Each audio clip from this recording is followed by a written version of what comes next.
I would never make that claim, Leo said blandly. You don't have to, my lord.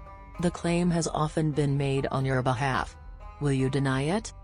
It was hardly a question one would have expected from a well-bred miss upon first acquaintance. Leo gathered that he was supposed to be impressed by her audacity. However, after participating in an infinite number of such conversations in London parlours, he no longer found such remarks intriguing. In London, a little sincerity was far more shocking than audacity.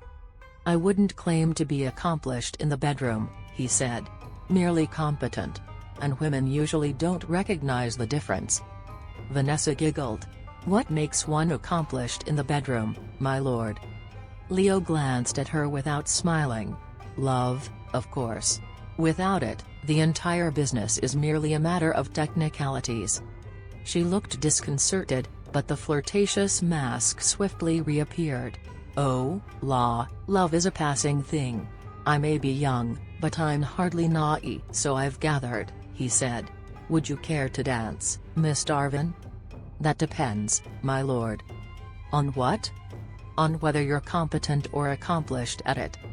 Touché, Leo said, smiling despite himself.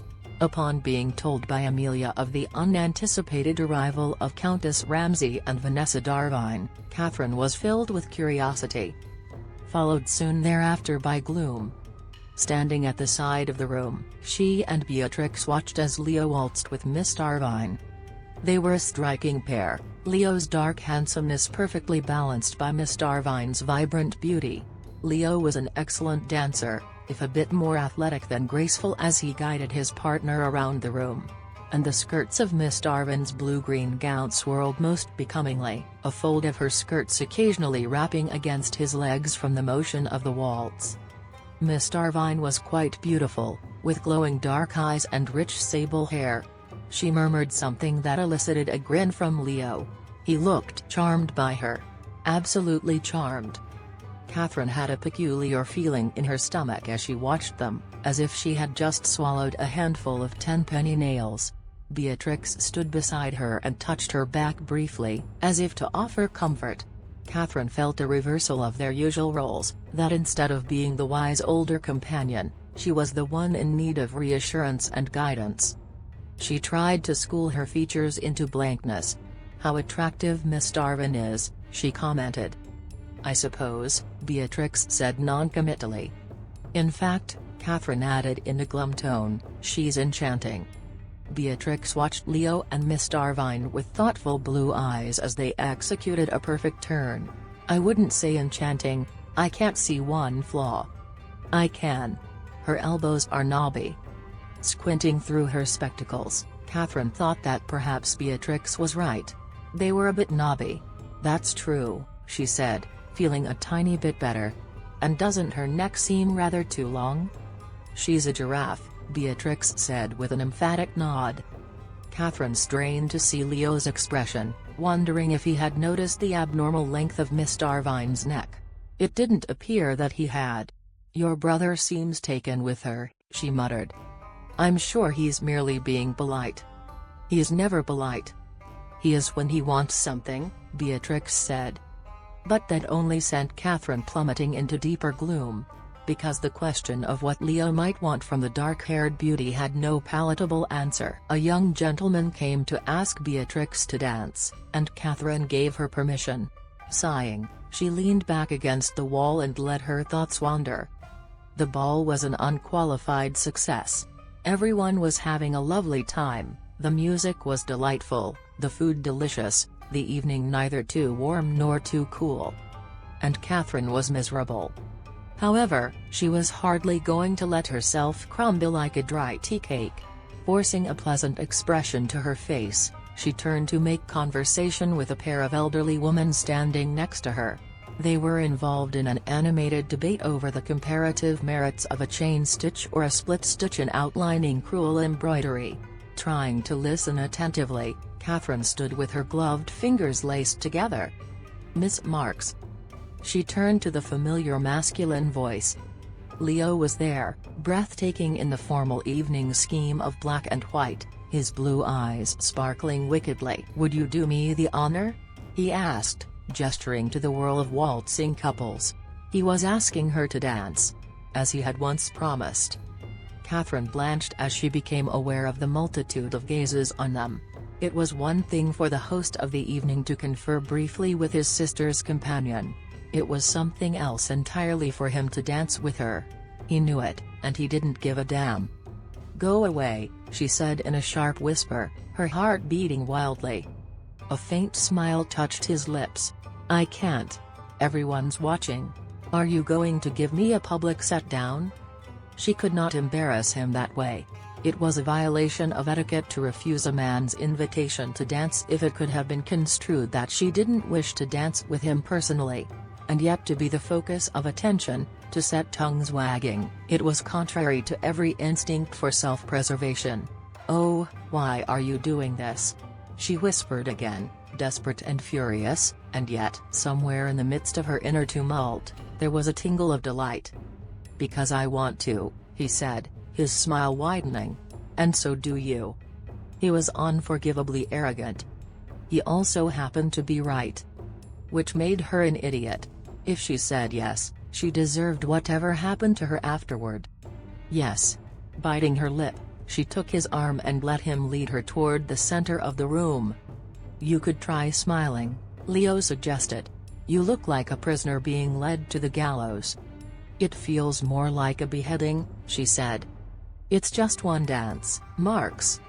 "You should waltz with Miss Darwin again," she said, wincing inwardly as she heard the sullen note in her own voice. Leo laughed quietly. "Once was enough. I've no wish to repeat the experience." Catherine tried, without success, to smother the ripple of pleasure that went through her. "You didn't get on?" "Oh, we got on marvelously, as long as we didn't stray from the topic of utmost interest. The estate." "No, herself. I'm sure that with maturity, Miss Darvine will become less self-involved." "Perhaps. It's of no importance to me." Leo took her into his arms, his hold firm and supportive, and inexplicably right.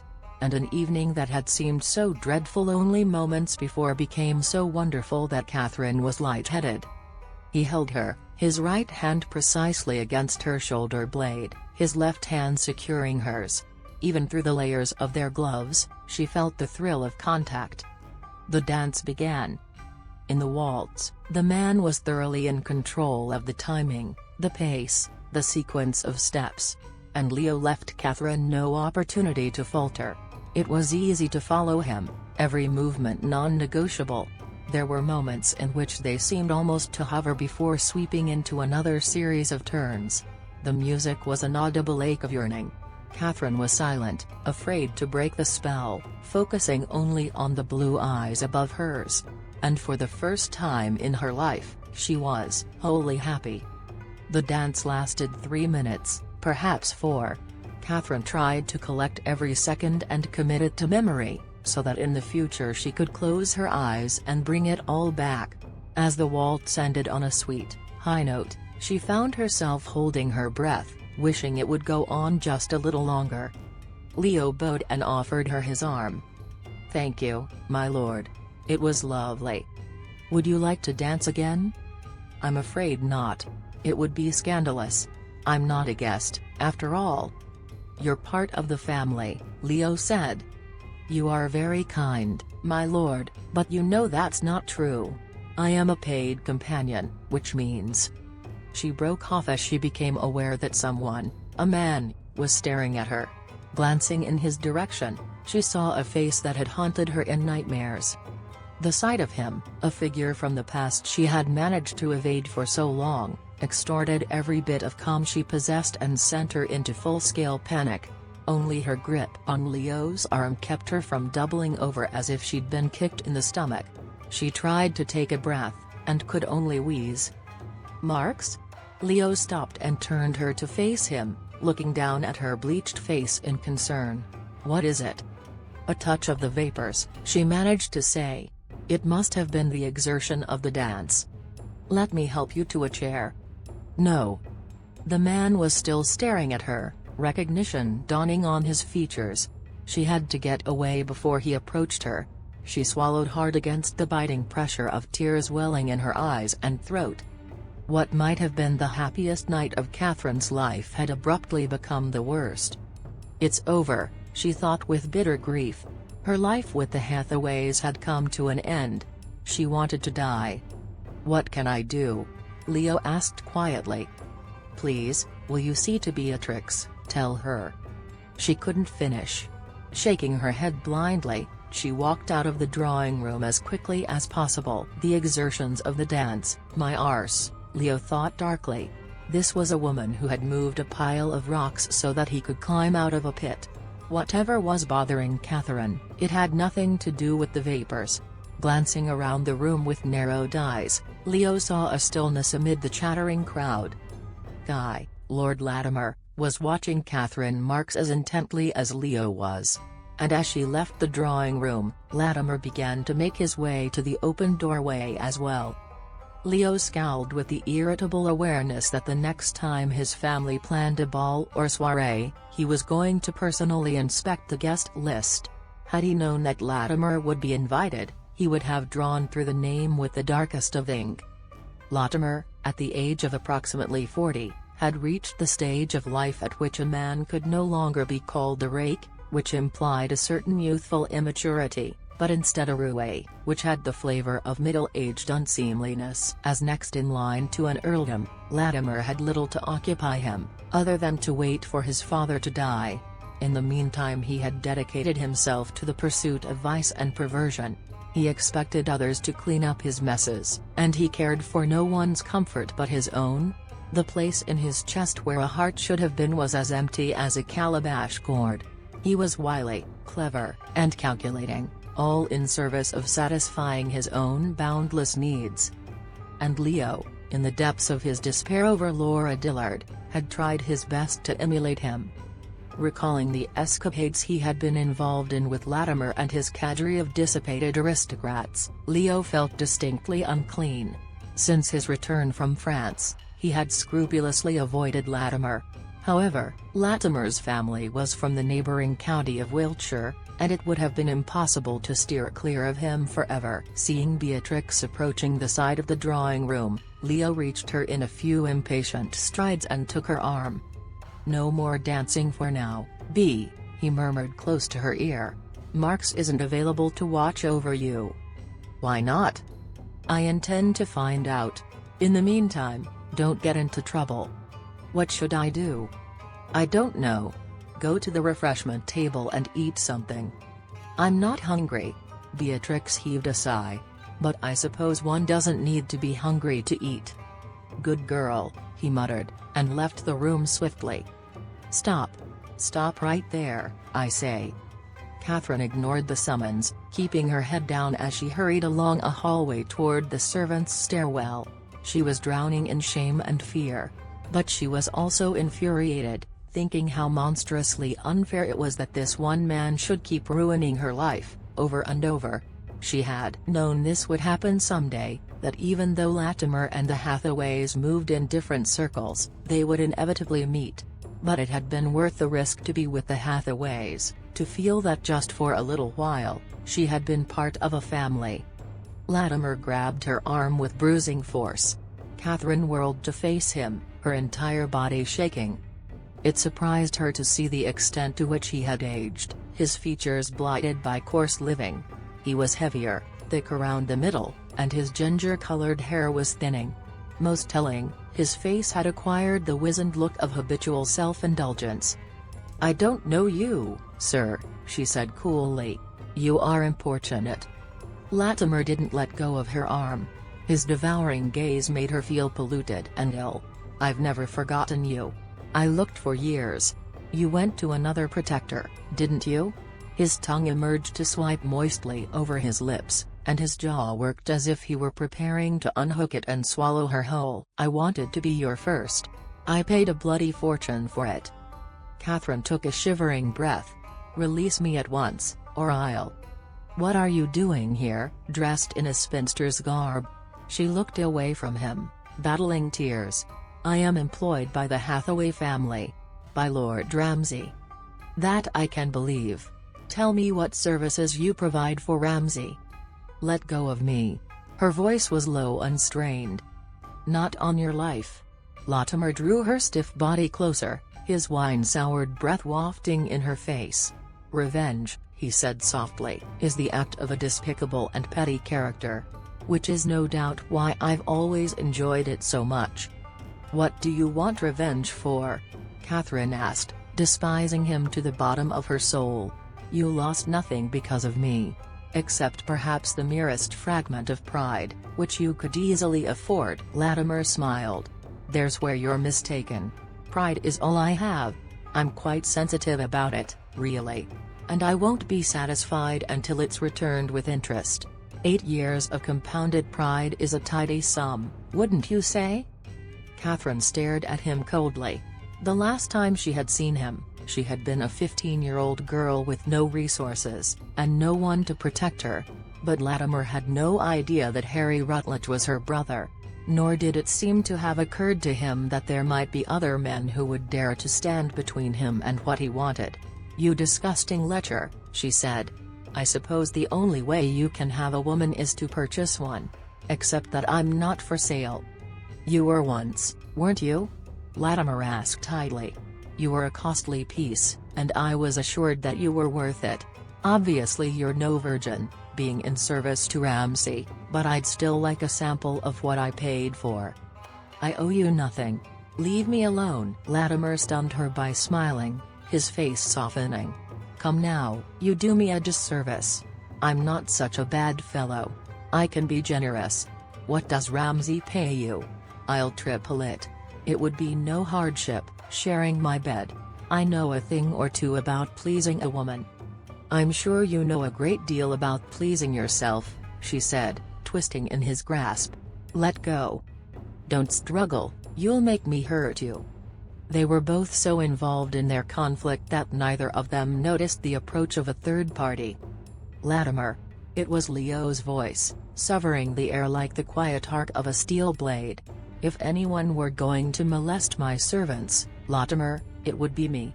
And I certainly wouldn't require your assistance. To Catherine's measureless relief, the brutal grip loosened and fell away. She backed up so hastily that she nearly stumbled. But Leo came to her swiftly, using a hand on her shoulder to arrest her momentum. The lightness of his grip, of a man mindful of fragility, was in stark contrast to Latimer's. She had never seen Leo wear such an expression, a murderous glitter in his eyes. He wasn't at all the same man who had danced with her just minutes before. Are you all right? He asked. Catherine nodded, staring up at him in dazed misery. How closely acquainted was he with Lord Latimer? Dear God, was it possible they were friends? And if so, given the chance, might Leo have done the same thing to her that Latimer once had, all those years ago? Leave us, Leo murmured, removing his hand from her shoulder. Glancing at Latimer, Catherine shivered in revulsion and fled from the pair, as her life came crashing down around her. Leo stared after Catherine, resisting the urge to follow her. He would go to her later, and try to soothe or repair what damage had been done. And it was considerable damage, he had seen it in her eyes. Turning to Latimer, Leo was powerfully tempted to slaughter the bastard where he stood. Instead he made his face implacable. I had no idea you'd been invited, he said, or I would have advised the housemaids to go into hiding. Really, Latimer, must you force yourself on unwilling females with all the available ones to be had? How long have you had her? If you're referring to Miss Marks's period of employ, she's been with the family not quite 3 years. There's no need to maintain the pretense that she's a servant, Latimer said. Clever lad, installing your mistress in the family household for your own convenience. I want to go at her. Just for one night. Leo found it increasingly difficult to restrain his temper. What in God's name gave you the idea that she's my mistress? She's the girl, Ramsay. The one I told you about. Don't you remember? No, Leo said curtly. We were in our cups at the time, Latimer conceded. But I thought you were paying attention. At your sober best, Latimer, you're irrelevant and annoying. Why would I have paid attention to anything you said when you were drunk? And what the devil do you mean, she's the girl? I purchased her from my old madam. I won her in a private auction of sorts. She was the most charming thing I'd ever seen, no more than 15, with those golden curls, and such remarkable eyes. The madam assured me the girl was absolutely untouched, and yet she had been told all the ways to pleasure a man. I paid a fortune to have the girl at my service for the period of a year, with an option to continue the arrangement if I desired.